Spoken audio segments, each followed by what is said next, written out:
Hello, everyone. Dan here from the Next Issue Podcast. Now, I don't normally do reviews for The Mandalorian week over week. That's just really due to time constraints and stuff. But I want to talk about Chapter 23, The Spies. So I'm going to do full spoilers. If you haven't watched Chapter 23 or you're not caught up with The Mandalorian, go watch it. It's probably the best episode we've had in the season so far. It's just really, really good. But there's so much that happened that I want to talk about it. So make sure to go check it out and then come back and watch the rest of the video. So you have been warned. Uh, so yeah, this is there's so much that happened here. So let's just kind of go in order with some of my favorite moments, some of the things that happened, some new additions, confirmations, things that are mentioned, all the little stuff that really just, as a Star Wars fan, made me kind of jump for joy as I was watching this.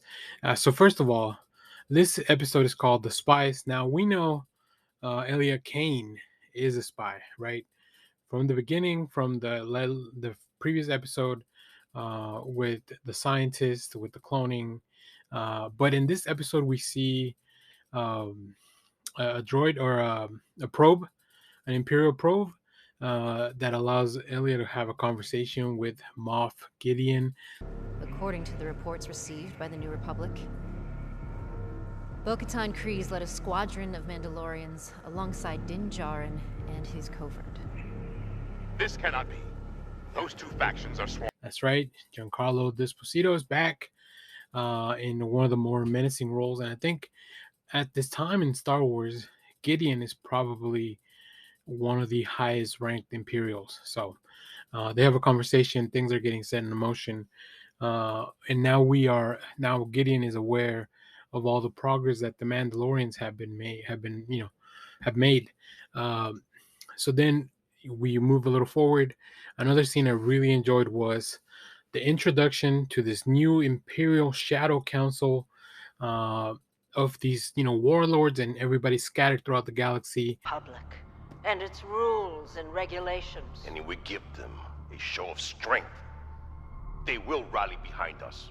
Yes. But that strength must not be wasted.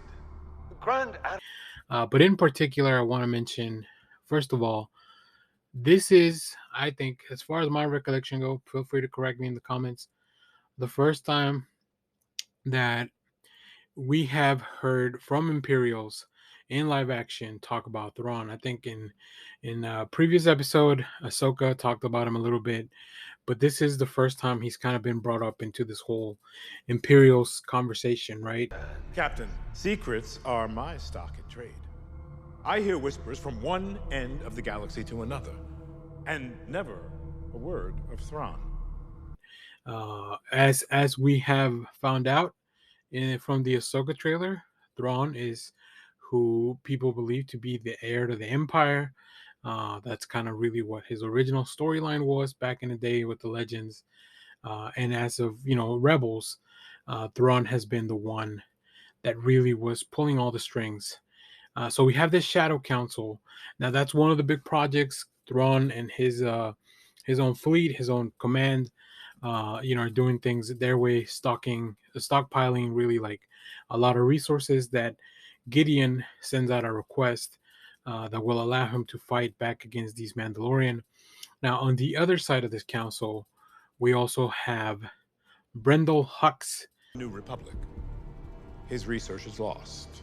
For now, at least. I also hear whispers, Gideon.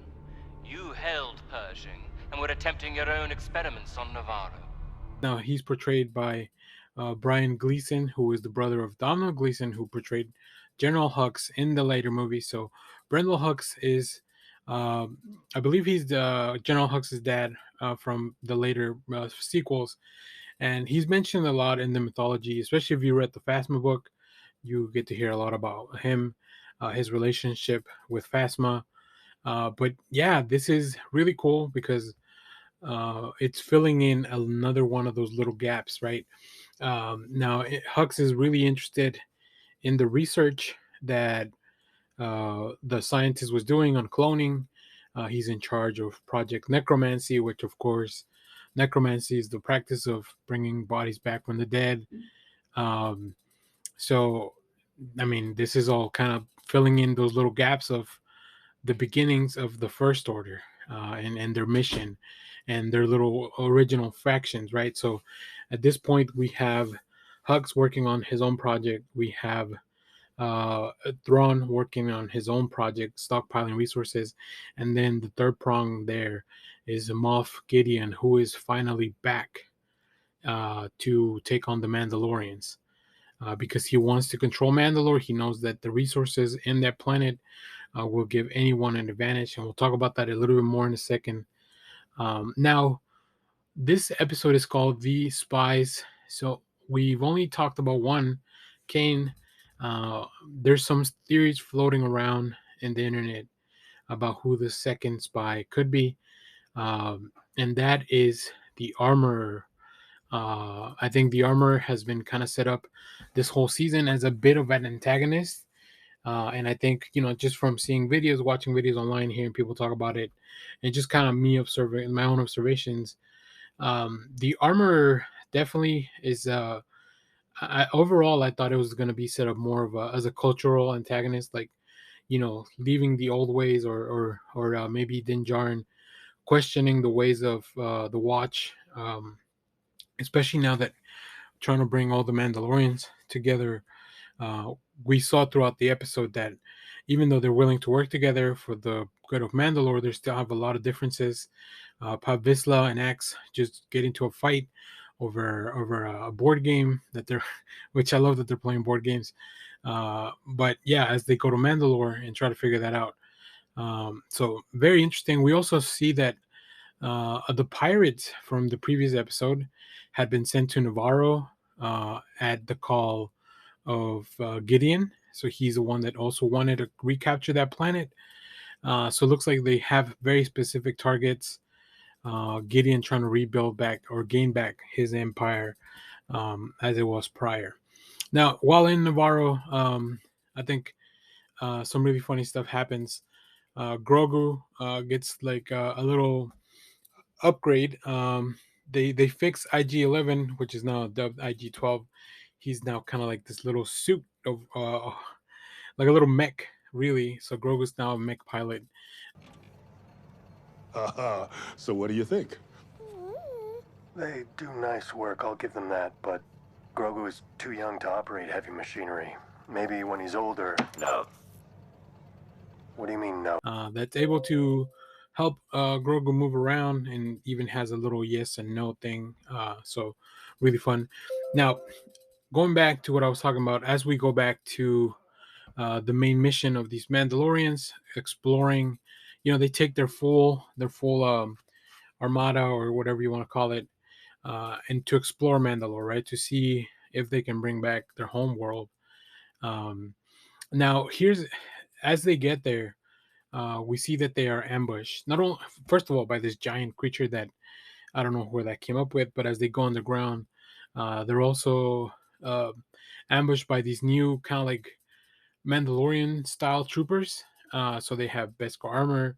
It almost feels too, in the helmet design, they are a little reminiscent of the First Order. So I wrote on my notes, like, are these like proto First Order troopers? Take cover.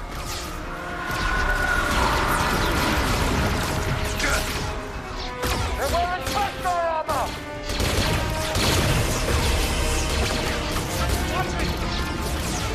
We're pinned down. We need backup. Just because of the design of the eyes and the helmets. But they have Beskar armor, so I mean that makes them a lot stronger than a normal trooper. Now we end up finding out that the Empire has a base hidden in Mandalore. Of course, Gideon is commanding all that.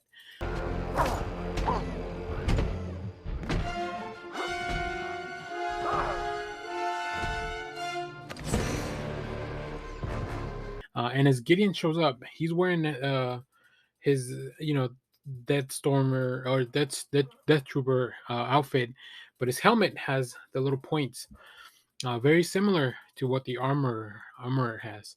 So